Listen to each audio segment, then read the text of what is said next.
Nothing is so painful to the human mind as a great and sudden change. Beware, for I am fearless, and therefore powerful. Life, although it may only be an accumulation of anguish, is dear to me, and I will defend it. I do know that for the sympathy of one living being, I would make peace with all. I have love in me, the likes of which you can scarcely imagine, and rage, the likes of which you would not believe. If I cannot satisfy the one, I will indulge the other. If I cannot inspire love, I will cause fear. No man chooses evil because it is evil. He only mistakes it for happiness, the good he seeks. There is something at work in my soul, which I do not understand. How dangerous is the acquirement of knowledge, and how much happier that man is who believes his native town to be the world, than he who aspires to be greater than his nature will allow. I ought to be thy Adam, but I am rather the fallen angel. The beginning is always today. The companions of our childhood always possess a certain power over our minds, which hardly any later friend can obtain. Solitude was my only consolation. Deep, dark, death-like solitude. The world to me was a secret, which I desired to discover. To her it was a vacancy, which she sought to people with imaginations of her own. Invention, it must be humbly admitted, does not consist in creating out of void but out of chaos. Nothing contributes so much to tranquilize the mind as a steady purpose. How mutable are our feelings, and how strange is that clinging love we have of life even in the excess of misery. When falsehood can look so like the truth, who can assure themselves of certain happiness? Satan has his companions, fellow devils, to admire and encourage him, but I am solitary and detested. It is true. We shall be monsters, cut off from all the world, but on that account we shall be more attached to one another. The whole series of my life appeared to me as a dream. I sometimes doubted if indeed it were all true, for it never presented itself to my mind with the force of reality. I was benevolent and good. Misery made me a fiend. Make me happy, and I shall again be virtuous. The fallen angel becomes a malignant devil. Yet even that enemy of God and man had friends and associates in his desolation. I am alone. Man, I cried, how ignorant art thou in thy pride of wisdom! With how many things are we on the brink of becoming acquainted, if cowardice or carelessness did not restrain our inquiries. Thus strangely are our souls constructed, and by slight ligaments are we bound to prosperity and ruin. If our impulses were confined to hunger, thirst, and desire, we might be nearly free. But now we are moved by every wind that blows and a chance word or scene that word may convey to us. The world was to me a secret, which I desired to divine. I am alone and miserable.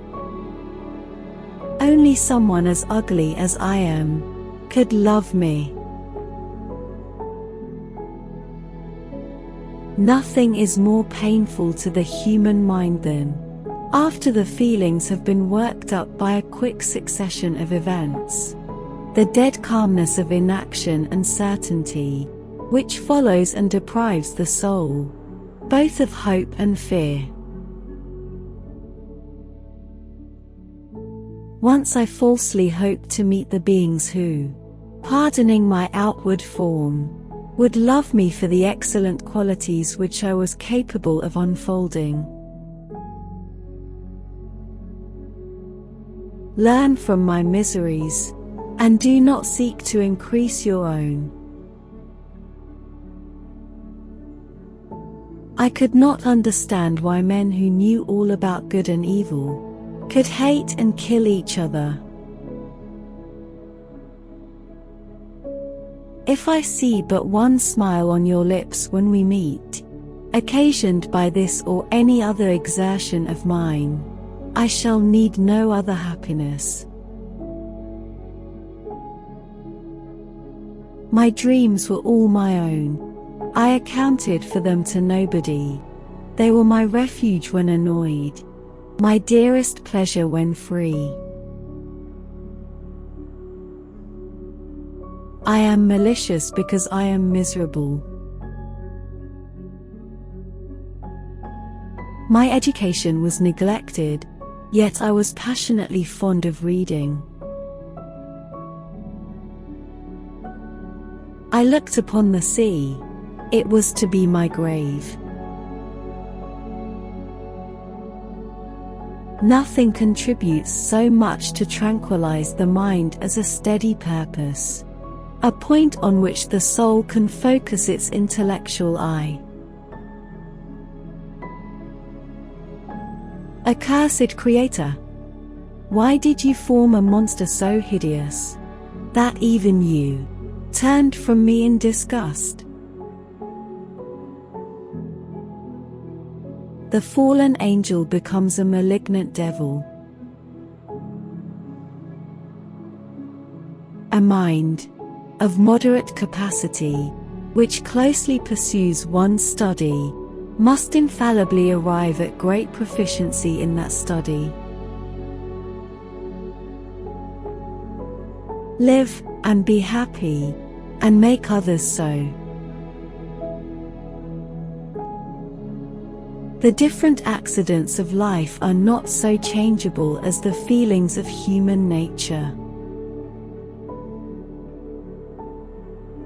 Of what a strange nature is knowledge!